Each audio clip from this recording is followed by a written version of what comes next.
अब हम यहाँ पर चाल और वेग को पढ़ेंगे।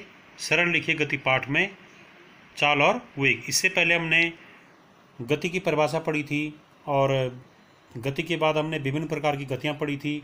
उसके बाद हमने दूरी पढ़ा था, विस्थापन पढ़ा था, दूरी और विस्थापन में अंतर पढ़ा था। अब हम देख रहे हैं चाल।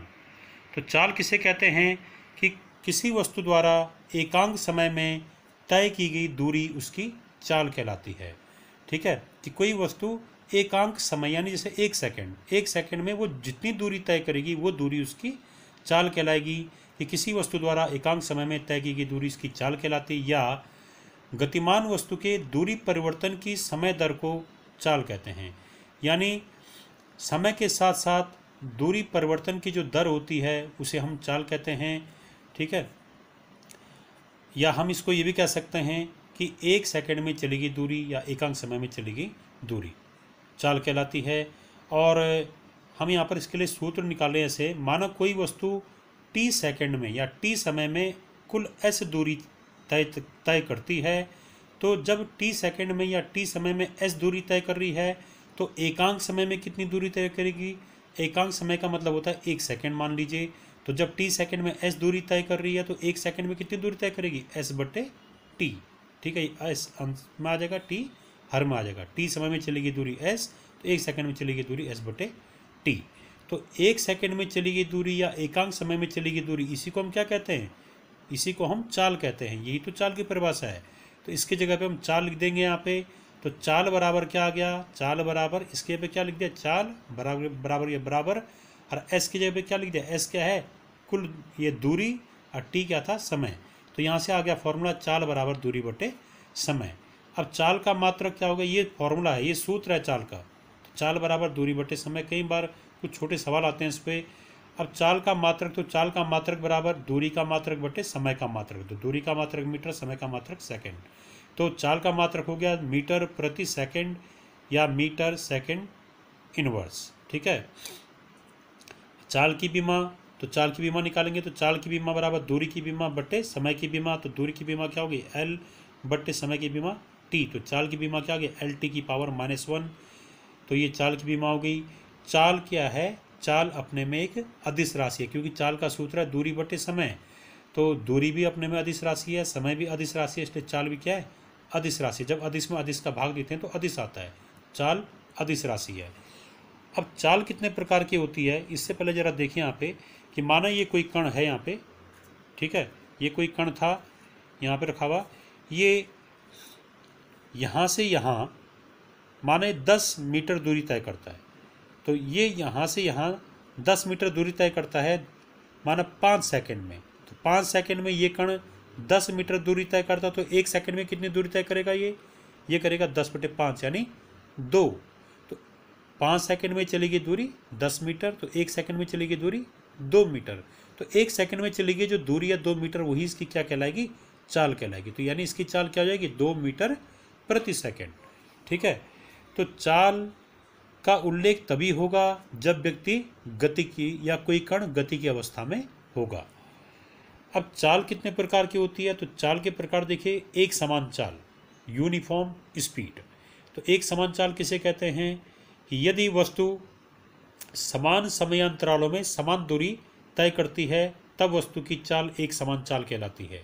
ठीक है, यानी अगर कोई वस्तु पहले 2 सेकंड में 50 मीटर दूरी तय करती है, फिर अगले 2 सेकंड में 50 मीटर दूरी तय करती है, फिर अगले 2 सेकंड में 50 मीटर दूरी तय करती है, तो हम यहाँ पर ये देख रहे हैं कि प्रत्येक 2 सेकंड में वो वस्तु क्या कर रही है, 50 मीटर दूरी तय कर रही है। यानी समान समय अंतरालों में वो वस्तु हर बार समान दूरी तय कर रही है। तो ऐसी स्थिति में वस्तु की चाल एक समान चाल आएगी।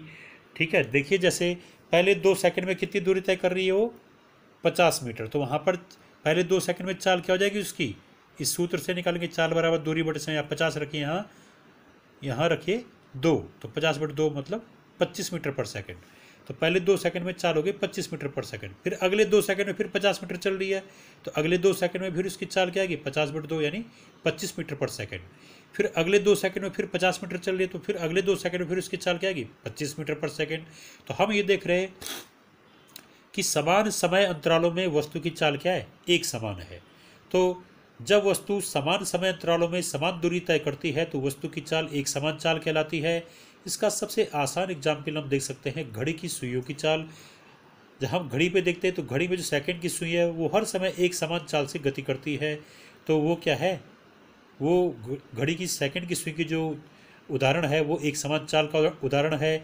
या जो मिनट की सुई है या घंटे की सुई है, तो इन सभी सुइयों की जो चाल है वो एक समान चाल है। अब दूसरी चाल है परिवर्ती चाल।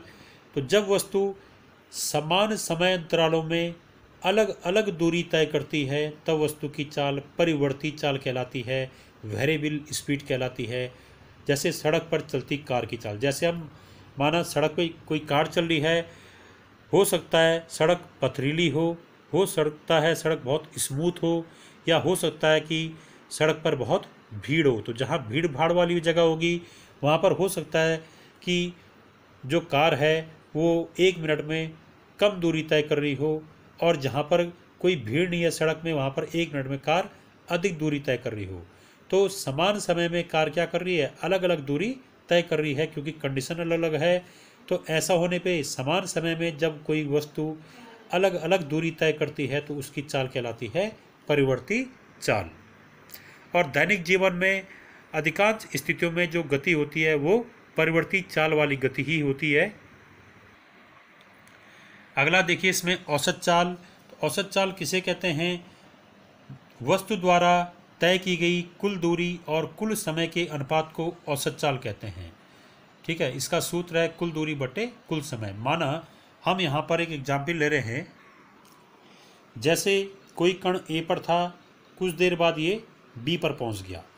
ठीक है, गति करते हुए बी पर पहुँच गया, तो ए से बी तक की कुल दूरी है एस।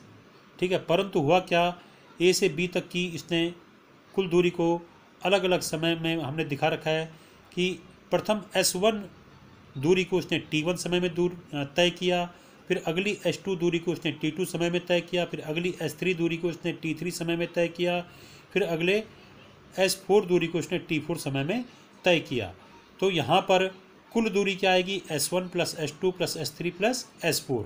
अब कुल समय क्या आएगा, T1 plus T2 plus T3 plus T4।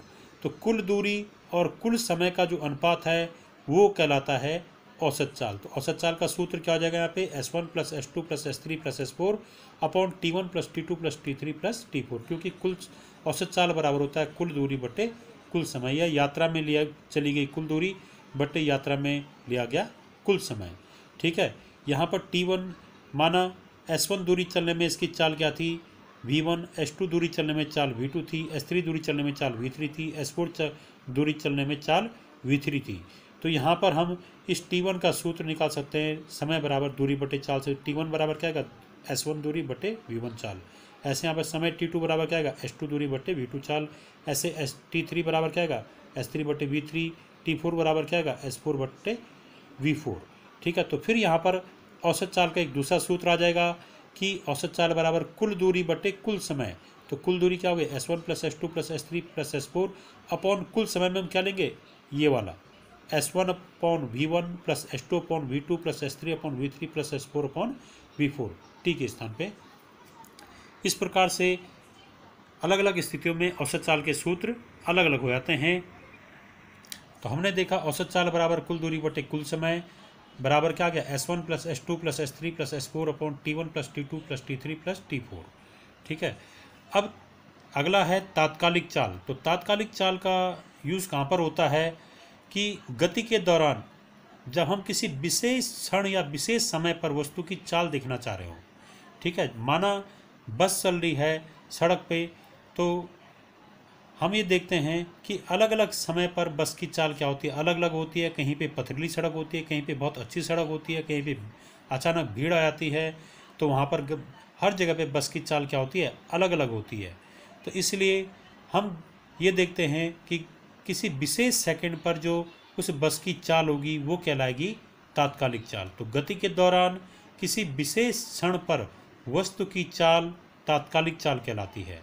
तो तात्कालिक चाल माना कोई बहुत सूक्ष्म समय लिया हमने डेल्टा टी, तो बहुत सूक्ष्म समय अंतराल डेल्टा टी में कोई वस्तु डेल्टा एस दूरी तय करती है, ये समय माना बहुत सूक्ष्म है, ठीक है, टेंड्स टू जीरो माने जीरो की ओर अग्रसर है।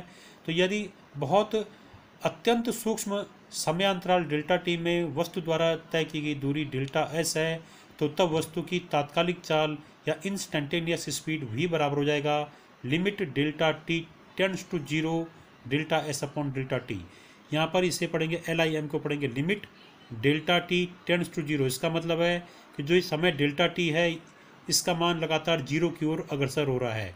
इसका मतलब ये नहीं है कि डेल्टा टी का मान जीरो हो गया, ये मतलब नहीं है। इसका मतलब है कि डेल्टा टी का मान लगातार घट रहा है, इसका मान जीरो की ओर अग्रसर हो रहा है, ठीक है। और तब limit delta T tends to zero delta S upon delta T को हम इसको पहले पढ़ा चुके हैं कि इसको हम क्या कहते हैं, इस एस का टी के साथ बदलने की दर, और इसी को हमने क्या कहा था, एस का टी के सापेक्ष अवकलन। अवकलन में पढ़ाया था हमने, तो इसी को हम तब लिख देते हैं अवकलन मतलब D S upon D T, S का टी के सापेक्ष अवकलन। तो तात्कालिक चाल v बराबर हो जाएगा D S upon D T, ठीक है। इसके बाद वेग पढ़ रहे हम, तो वेग किसे कहते हैं, इसमें हमने पहले देख लिया चाल कोई भी हो, औसत चाल, तात्कालिक चाल, एक समान चाल, परिवर्ती चाल, सभी चालों का मात्रक मीटर पर सेकेंड और सबकी बीमा LT की पावर -1 होगी। सभी चाल क्या हैं, ये अदिश राशि हैं। अब आइए वेग पे, तो किसी गतिमान वस्तु की चाल के साथ साथ गति की दिशा का बोध कराने वाली राशि वेग कहलाती है। यानी वेग क्या है, वेग वह भौतिक राशि है जो वस्तु की चाल के साथ साथ गति की दिशा का बोध कराती है, उस राशि को हम वेग कहते हैं। वस्तु की चाल में सिर्फ ये पता चलता है कि वस्तु प्रत्येक सेकंड कितनी दूरी तय कर रही है, ये पता नहीं चलता कि वस्तु किस दिशा में जा रही है। अगर हम वेग का उल्लेख करेंगे तो वेग में जो है वस्तु की चाल का भी उल्लेख होगा और ये भी उल्लेख होगा कि वस्तु किस दिशा में जा रही है, ठीक है।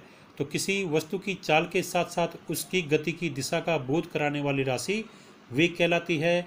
इसकी गणितीय परिभाषा है कि एकांक समय में वस्तु द्वारा तय किए गए विस्थापन को वेग कहते हैं, कि एक सेकंड में वस्तु द्वारा जो विस्थापन तय किया जाएगा वही उसका वेग कहलाएगा। या हम ये भी इसकी परिभाषा दे सकते हैं कि वस्तु का वेग विस्थापन परिवर्तन की समय दर को कहते हैं, और हम वेग को ये दर्शा सकते हैं कि वेग बराबर चाल धन दिशा, यानी चाल के साथ जब गति की दिशा शामिल हो जाए तो तब हम उसको सम्मिलित रूप में क्या कहते हैं, वेग कहते हैं।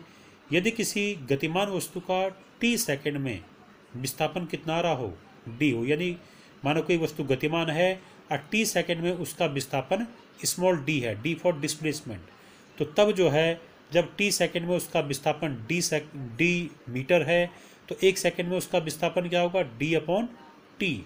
तो एक सेकंड या एकांक समय में जो विस्थापन है वो आ गया d अपॉन टी, और एकांक समय में जो विस्थापन होता है उसे हम क्या कहते हैं, वेग कहते हैं। तो वेग का फॉर्मूला बन, इसे हमने लिख दिया वेग, तो वेग बराबर हो गया d बटे टी, d मतलब विस्थापन, t मतलब समय, तो वेग बराबर हो गया विस्थापन बटे समय, ये वेग का सूत्र हो गया। वेग का मात्रक बराबर होगा विस्थापन का मात्रक बटे समय का मात्रक, विस्थापन का मात्रक मीटर, समय का मात्रक सेकंड, तो वेग का मात्रक हो गया मीटर प्रति सेकंड। वेग की बीमा होगी विस्थापन की बीमा बटे समय की बीमा, तो विस्थापन की बीमा L, समय की बीमा T, तो वेग की बीमा होगी L अपॉन टी मतलब LT की पावर -1। वेग का मात्रक मीटर पर सेकंड, और वेग क्या है, सदिश राशि है। अब एक समान वेग, वेग के प्रकार, वेग कितने प्रकार का होता है, तो जैसे चाल कई प्रकार की थी, एक समान चाल, परिवर्ती चाल, औसत चाल, तात्कालिक चाल, उसी प्रकार से वेग के प्रकार है। एक समान वेग यानी यूनिफॉर्म वेलोसिटी, कि जब वस्तु समान समय अंतरालों में समान विस्थापन तय करती है तो उसका वेग एक समान वेग कहलाता है, ठीक है, इसको हम यूनिफॉर्म वेलोसिटी कहते हैं, ठीक है। ऐसे ही परिवर्ती वेग, दूसरा वेग हो गया परिवर्ती वेग या असमान वेग, इसे इंग्लिश में कहते हैं वेरिएबल वेलोसिटी या नॉन यूनिफॉर्म वेलोसिटी। तो जब कोई वस्तु समान समय अंतरालों में अलग अलग विस्थापन तय करती है तो वस्तु का वेग परिवर्ती वेग या असमान वेग कहलाता है। अब तीसरा वेग है औसत वेग, एवरेज वेलोसिटी। तो औसत वेग किसे कहते हैं, कि वस्तु की गति के दौरान वस्तु द्वारा तय किया गया कुल विस्थापन और कुल समय का जो अनुपात होता है उसे हम वस्तु का औसत वेग कहते हैं। औसत वेग को दर्शाते हैं VAV, average velocity equals to delta S upon delta T. Delta S क्या है, कुल विस्थापन है डेल्टा टी क्या है, कुल समय है। यहाँ पर एस के ऊपर तीर का चिन्ह बना रखा है, ये प्रकट कर रहा है कि विस्थापन क्या है, सदिश राशि है। सदिश राशियों के ऊपर हम क्या करते हैं, सदिश राशि को प्रकट करने वाला जो संकेत होगा उसके ऊपर तीर का चिन्ह लगा देते हैं। जैसे वेग क्या है, सदिश राशि है, तो वेग के लिए हमने वी लिखा है यहाँ पे, इसके ऊपर तीर का चिन्ह लगा दिया। तीर का चिन्ह ये प्रकट कर रहा है कि ये राशि क्या है, सदिश राशि है। ऐसे ही चौथा जो वेग है, चौथा प्रकार तात्कालिक वेग। तो तात्कालिक वेग किसे कहते हैं, इंस्टेंटेनियस वेलोसिटी, कि गतिमान वस्तु का गति के दौरान किसी विशेष क्षण पर जो वेग होता है वही उसका तात्कालिक वेग कहलाता है। और इस दौरान जो समय लिया जाएगा वो समय अत्यंत सूक्ष्म लिया जाता है। माना कि किसी विशेष क्षण, विशेष समय डेल्टा टी पर किसी वस्तु का विस्थापन था डेल्टा एस, जहाँ डेल्टा टी जो समयांतराल है बहुत सूक्ष्म है, जीरो की ओर अग्रसर है, तो तब तात्कालिक वेग v बराबर हो जाएगा limit delta T tends to zero delta S upon delta T, जहाँ समयांतराल डेल्टा टी बहुत सूक्ष्म है, ये लगातार जीरो की ओर अग्रसर है। तो v तात्कालिक वेग v बराबर limit delta T tends to zero delta S upon delta T, और तब इस राशि को हम क्या लिखते हैं, D S upon D T. तो तात्कालिक वेग v इक्वल टू हो गया D S upon D T. ठीक है, तो यहाँ पर हमने वेग, चाल ये पढ़े। वेग और चाल में अंतर क्या है कि वेग जो है सदिश राशि है, चाल अदिश राशि है। ठीक है, और वेग में जो है दिशा, परिमाण के साथ साथ दिशा की जरूरत पड़ेगी, और चाल में केवल परिमाण की आवश्यकता पड़ेगी। वेग धनात्मक भी हो सकता है, शून्य भी हो सकता है और ऋणात्मक भी हो सकता है, जबकि चाल हमेशा धनात्मक ही होगी। अगले टॉपिक में हम, अगले वीडियो में हम पढ़ेंगे त्वरण। धन्यवाद।